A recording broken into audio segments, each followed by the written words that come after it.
Aryavart competition classes में आप सभी का स्वागत है और मैं आपका हिंदी अध्यापक धनीराम मिप्टा आज आपके लिए लेकर आया हूँ एकदम नया वीडियो। एकदम नया इसलिए बोला क्योंकि इस वीडियो में कोई वीडियो का पार्ट नहीं है। एकदम नया इसलिए क्योंकि ये नया है। इसमें ऐसा नहीं है कि काल का कुछ है या काल का भाग 1 है, 2 है, 3 है, ऐसा कुछ नहीं है, सीधा नया वीडियो है। और आज का जो टॉपिक है ये भी ठीक है, आज का जो टॉपिक है ये भी अच्छा है। और आज का जो अपना टॉपिक है ये है संधि का। किसका है? संधि। संधि के मामले में एक बात ये है कि इसे समझो, चाहे जितना समझ में आती है बहुत कम, चाहे जितना समझते हैं समझ में बस उतनी आती है जितनी इसकी जिम्मेदारी है। तो बड़ी संधि दूर रहती है हम लोगों से, लेकिन फिर भी हमारा काम है आपको समझाना, हम समझाएंगे। अब आपको कितनी समझ में आएगी ये तो वक्त बताएगा। अभी हाल फिलहाल इसको समझते हैं। सबसे पहले हम ये जान लेते हैं कि आखिर संधि है क्या। दो वर्णों के आपस में मिलने से उनमें होने वाला परिवर्तन। देखिए भैया, दो वर्ण हैं, उन वर्णों में वो मिलेंगे आपस में और उनके मिलने से उनमें बदलाव हो जाएगा। कैसे? देखिए, संधि में हमेशा ये एक बात याद रखिएगा, पहले शब्द का अंतिम वर्ण और दूसरे शब्द का पहला वर्ण, ये ध्यान रखना है। परिवर्तन जो होगा वो यहीं होगा और कहीं नहीं होगा। पहले शब्द के अंतिम वर्ण में होगा और दूसरे के पहले में होगा। परिवर्तन और बदलाव केवल यहीं होगा और कहीं नहीं होगा। जैसे मान लीजिए आपने यहाँ लिख दिया भो और ये लिख दिया अन, तो भो में क्या निकला? ओ, और यहाँ निकला आ। तो इन दोनों में परिवर्तन होकर के अब हो गया और जाकर के ये आपका भवन बन गया। समझ गए? तो बोधन अन का आपका भवन बन गया। हम आपको अभी ये बता रहे हैं कि परिवर्तन कहाँ होना है। तो पहले शब्द के अंतिम में और दूसरे के पहले में ही परिवर्तन होना है। जैसे आप एक दूसरा भी लिख लीजिए, जैसे आपने लिखा अति और यहाँ लिखा आचार, तो टी में निकला ई और यहाँ निकला आ, तो दोनों को मिलाया तो बन गया या। और इसका ई यानी इसमें से स्वर ई निकला था तो ये ता हो गया आधा अत। और ये जो आपका आचार है इसका ई और इसका आ मिल करके बनाया या, और ये बचा चार, तो चार लिख गया। अब ये देखना है कि आ का स्वर है तो आ का स्वर भी इसमें मिला देंगे, तो बाद में फाइनल करेंगे अत्याचार हो गया। तो परिवर्तन कहाँ हुआ? पहले का अंतिम और दूसरे का पहला, यहाँ परिवर्तन हुआ। तो इसलिए कहा गया है कि दो वर्णों के आपस में मिलने से उनमें होने वाला परिवर्तन। कई जगह पर लिखा रहता है वर्णों के आपस में मिलने से उनमें होने वाला परिवर्तन, बात एक ही है। अब एक पॉइंट ये आता है कि जो संधि है इसका विच्छेद क्या होगा? तो इसका विच्छेद होता है समधन धी। ये क्या होता है? समधन धी। संधि का विच्छेद होता है और ये जाकर के बन जाता है संधि। क्या बनता है? संधि। और संधि में जो संधि होती है ये होती है व्यंजन संधि, यानी संधि में जो संधि होगी वो होगी व्यंजन संधि। अगर पूछा जाए कि संधि में कौन सी संधि है तो संधि में व्यंजन संधि है। आपको इतना जानना है। अब हम बात करते हैं प्रकार के बारे में कि जो संधि के प्रकार हैं वो प्रकार कितने हैं। तो देखिए, अगर हम प्रकार की बात करते हैं तो हम लोग बचपन से जानते हैं कि संधि के 3 भेद होते हैं, स्वर संधि, व्यंजन संधि और विसर्ग संधि। तो हम लोगों को आज इन्हीं के बारे में जानना है कि स्वर व्यंजन विसर्ग संधि आखिर ये कैसी होती है। तो इसी के बारे में हम आपको बताएंगे। तो ये तो बहुत नॉर्मल सी बातें हैं। अगर आपको नोट करना है तो नोट करिए, वरना इसको इरेज किया जा सकता है।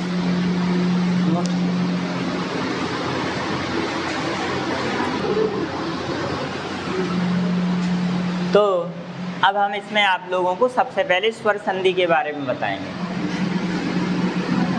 तो ये है आपकी स्वर संधि। स्वर संधि में क्या है, अगर हम इसकी थ्योरी की बात करें तो वो ये है कि स्वरों के साथ स्वरों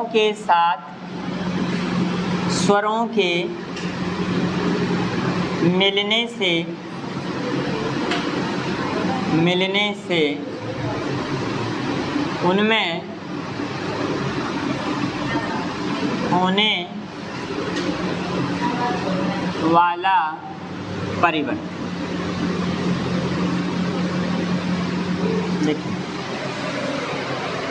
स्वरों के साथ स्वरों के मिलने से उनमें होने वाला परिवर्तन जो होता है उसको हम स्वर संधि कहते हैं। और स्वर संधि में जो स्वर मिलते हैं वो दो प्रकार के स्वर मिलते हैं। स्वर संधि में जो स्वर मिलते हैं वो दो प्रकार के स्वर मिलते हैं। कौन कौन से, देखिए, एक तो मिलता है समान स्वर, यानी समान स्वर और समान स्वर मिलते हैं। दूसरा क्या होता है, असमान स्वर, यानी असमान स्वरों का मेल होता है। कैसे, तो पहले हम ये जान लेते हैं कि समान स्वर क्या होते हैं। जैसे मान लीजिए पहले शब्द के अंतिम अक्षर में स्वर निकला आ और दूसरे शब्द के पहले अक्षर में स्वर निकला आ, तो मैम एक ही ग्रुप का अगर कोई स्वर है तो वो समान स्वर है। ठीक है भाई साहब, अगर एक ही ग्रुप का कोई स्वर है तो वो समान स्वर माना जाएगा। कैसे, अगर मान लीजिए यहाँ बड़ा आ गया और यहाँ आपका छोटा आ गया तो भी ये समान स्वर है, और अगर यहाँ छोटा आ गया तो भी ये समान स्वर है, और अगर यहाँ पर बड़ा आ या बड़ा आ गया तो भी ये समान स्वर है। आपको बात समझ में आई? समझ रहे ना आप लोग कि पहले शब्द का अगर अंतिम अक्षर छोटा आ है और दूसरे शब्द का पहला अक्षर बड़ा आ है, उसी प्रकार से अगर पहला बड़ा आ है और दूसरा छोटा आ है, छोटे या छोटे हैं या बड़ा आ है मैम, ऐसी स्थिति में ये चूंकि दोनों एक ही समुदाय के हैं, एक ही ग्रुप के हैं, इसलिए ये माने जाते हैं समान स्वर। इसी प्रकार से छोटी ई छोटी ई, बड़ी ई बड़ी ई, हाँ, छोटा ऊ छोटा ऊ, बड़ा ऊ बड़ा ऊ, मतलब कैटेगरी इनकी कुछ भी हो सकती है। यहाँ छोटी हो सकती, यहाँ बड़ी हो सकती, यहाँ बड़ी यहाँ छोटी, यहाँ छोटी छोटी भी हो सकती, बड़ी बड़ी भी हो सकती, छोटी बड़ी बड़ी बड़ी। एक होता है मैम रिर वाला, रिर और ये रिर, इन दोनों को भी मिलाएंगे तो ये भी समान स्वर होगा। यानी अगर यहाँ रिर और यहाँ रिर है, इसके हम उदाहरण भी आपको सभी बताएंगे। तो स्वर संधि में पहला स्टेप होता है समान स्वरों का मेल, यानी मैम समान स्वर भी मिलने को आएंगे। दूसरा क्या होता है असमान स्वर। असमान स्वर क्या होते हैं मैम, इन्हें समझ लीजिए। मान लीजिए आपका कि पहले शब्द का अंतिम अक्षर आ है और दूसरे में ई आ गया, तो ये समान है कि असमान है? मान लो यहाँ बेटा बड़ा आ है और यहाँ आ गया ए, तो ये समान है कि असमान है? मान लो ये आ गया आपका, यहाँ पर आ गया ई और यहाँ पर आ गया आ, तो ये समान है कि असमान है? असमान है, यानी ये एक दूसरे के ग्रुप के नहीं है मैम। एक किसी और ग्रुप का है और एक किसी और ग्रुप का है। यहाँ आ है तो यहाँ ई है, यहाँ आ है तो यहाँ ए है, यहाँ ई है तो यहाँ आ है। मान लीजिए यहाँ ऊ और यहाँ ओ आ गया तो मैम ये भी असमान है, समझ रहे ना? या मान लो यहाँ आ गया आपका आ और यहाँ आ गया ओ, यहाँ आ गया आपका मान लीजिए ऊ, तो ये समान है कि असमान है? असमान है। तो ये ध्यान रखिएगा कि स्वर संधि में ये दो प्रकार के जो होते हैं स्वर, इनका ध्यान रखना है और पूरी स्वर संधि आपकी हो जाएगी। और जो स्वर संधि होते हैं मैम, समझ लीजिए कि स्वर संधि के जो भेद होते हैं वो कौन कौन से हैं। तो स्वर संधि के अंतर्गत आपका आता है दीर्घ, गुण, वृद्धि, यण और अयादि। इतने ये इसके स्वर संधि के प्रकार होते हैं 5। लेकिन अगर हम संस्कृत की बात करते हैं तो संस्कृत में ये 3 संधियां और जुड़ जाती हैं। एक जुड़ जाती है पूर्व रूप, एक होती है पर रूप, एक होती है प्रकृति भाव, एक होती है प्रकृति भाव। ये 3 संधियां मैम संस्कृत में ऐड होती हैं, हिंदी में केवल 5 ही रहती हैं स्वर में, हिंदी में 5 रहेंगी। तो अब हम लोग अब इनके बारे में जानेंगे, ठीक है। आपको अगर नोट करना है तो नोट करिए, वैसे नोट करने लायक कोई चीज़ है नहीं, लेकिन फिर भी अगर आपको लगे तो नोट करिए और आगे बढ़ेंगे हम लोग। तो देखिए आप लोगों ने इसे नोट कर ही लिया होगा। अब हम लोग इसको मिटाएंगे और स्वर संधि में जो सबसे पहली संधि है दीर्घ संधि, हम लोग यहाँ से काम शुरू करेंगे और जितनी भी संधियाँ हैं इसको हम लोग पढ़ेंगे।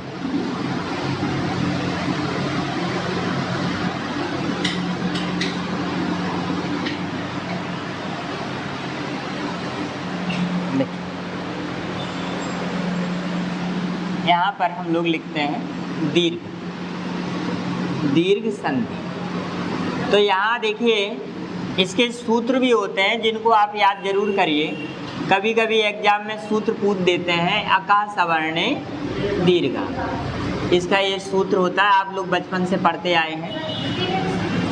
ये दीर्घ संधि का सूत्र है।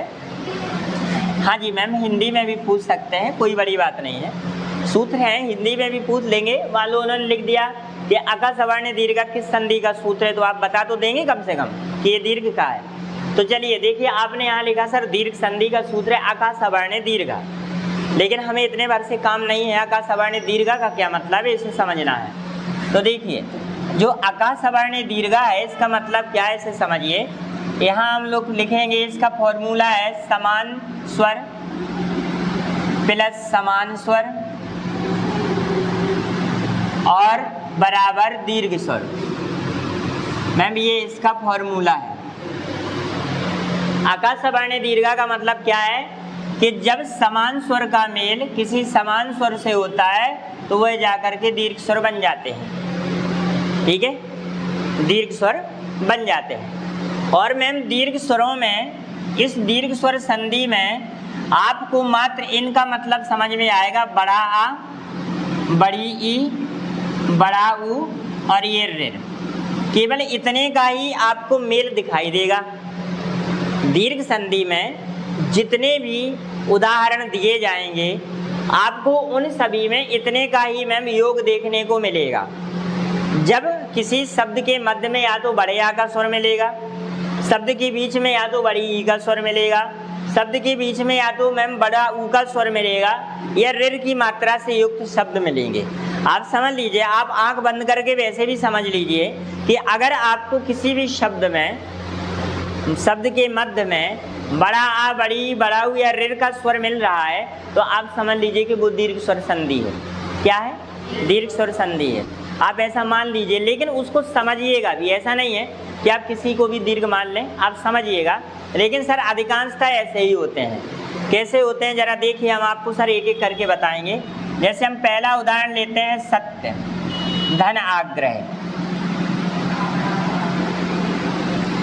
आप एक एक चीज समझिए मैम, पहले स्टेप से समझेंगे तो हर चीज समझ में आएगी। कैसे देखिएगा, ये या है, ये शब्द है यानी सत्य लिखा है, सत्य का अंतिम अक्षर क्या है? या। और आग्रह का पहला अक्षर क्या है? सत्य में कौन सा स्वर निकलेगा? छोटा आ के बड़ा। आग्रह में कौन सा निकलेगा? तो अब आप यहाँ जरा देखिएगा कि ये छोटा और ये जो बड़ा आ है, क्या ये समान स्वर है या नहीं है? समान स्वर है, वेरी गुड। क्यों है? क्योंकि एक ही ग्रुप का है। तो मैम नियम क्या है? अका सवर्ण दीर्घा यानी समान स्वर बराबर समान स्वर मिलके क्या बन जाता है? दीर्घ स्वर। और दीर्घ स्वर का मतलब होता है बड़ा, दीर्घ का मतलब बड़ा। तो इन छोटे आ और बड़ा आ में क्या बड़ा है? बड़ा। तो हम लोग क्या लिख देंगे? बड़ा आ। बनाएंगे कि नहीं? ये मैम पहला स्टेप है। कौन सा स्टेप है? अब हम देखेंगे सेकंड स्टेप। जो सत्य है वो या है और या में से आ का स्वर निकल गया है, तो या आधा बचेगा या पूरा? तो हम लोग लिखेंगे सत्य और लगा देंगे हलंत। इसके स्वर और इसके स्वर को मिला करके क्या बनाया था? तो यहाँ बना दिया बड़ा आ प्लस, यहाँ स्वर निकल गया था और इसका स्वर निकला तो ये हमने हलंत लगा दिया, क्योंकि इसका स्वर नहीं है तो ये हलंत आ गया। और यहाँ तो ये स्वर आ ही गया था, तो इससे अब हमें कोई लेना देना नहीं। इसमें बचा क्या? ग्रह। तो यहाँ लिख देंगे क्या? ग्रह। बात समझ में आई? बात समझ में आई? तो सत धन आ धन ग्रह बचा। अब हमें क्या करना है कि इसको और इसको जोड़ना है, क्योंकि ये प्लस है तो जोड़ेंगे। तो ये तीसरे स्टेप में हम लोग क्या करेंगे, सा आधा ता और या में जोड़ा बड़ा आ। कौन सा आ? तो ये क्या बन गया, सत्या। और बचा क्या था, ग्रह, तो लिख दिया ग्रह।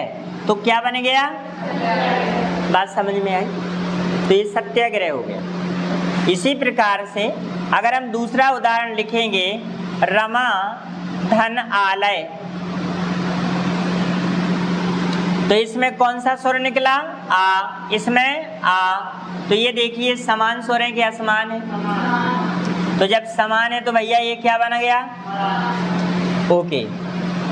शब्द के अंतिम अक्षर माँ और शब्द के पहले अक्षर आ, तो आ का स्वर यहाँ आ गया, लेकिन माँ में से आ का स्वर निकाला तो ये क्या बन जाएगा, रम। क्या बनेगा? अब यहाँ इसका स्वर मिलके क्या बना, तो यहाँ हो गया बड़ा प्लस। इसका बेटा बचा क्या था, लय, तो लय। तो ये दूसरा स्टेप था, ये पहला था। तीसरा स्टेप क्या होगा, माँ में जोड़ेंगे आ, तो बेटा क्या हो जाएगा, रमा। यहाँ बचा क्या है, लय, तो क्या हो गया, बात समझ में आई? ओके, आगे आइए। तीसरा उदाहरण हम लोग देखते हैं। ये क्या लिखा है, गुरु, और ये लिखा है उपदेश। ठीक है,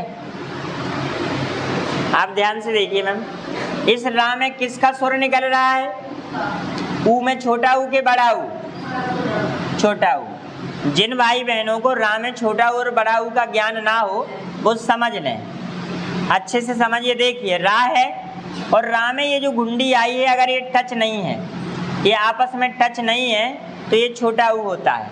और ये रा है और ये घुंडी अगर पूरी तरह से टच है तो ये क्या होता है, बड़ा ऊ होता है। बात समझ में आ गई? ये क्या होता है, बड़ा ऊ होता है, और ये बेटा क्या होता है, समझ गए?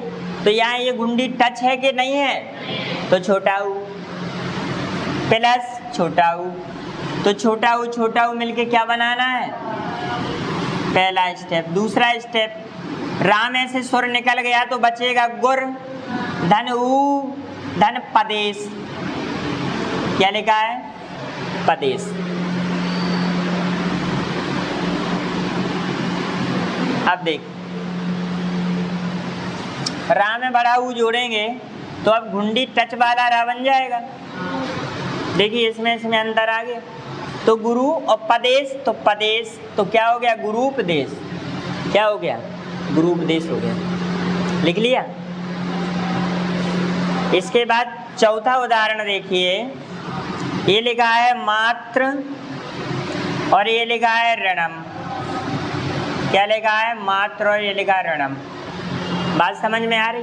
ध्यान से देखना, ध्यान से देखना है। तो देखना क्या है, ध्यान कहाँ देना है, पहले शब्द का क्या निकालेंगे, अंतिम। तो अंतिम अक्षर कौन सा है, तिर। तिर में किसका स्वर लगा है, ऋ का। Very good. तो यहाँ पर ऋ का स्वर निकाला प्लस, यहाँ क्या है, ऋ, तो यहाँ हमने ऋ निकाला। ऋ और ऋ को जोड़ देंगे तो क्या बन जाएगा, ऋरी। कुछ भाई बहनों को इसमें भी कंफ्यूजन हो तो वो भी समझ लें। देखो जरा ध्यान से देखना, यहाँ पर अपना ध्यान देना।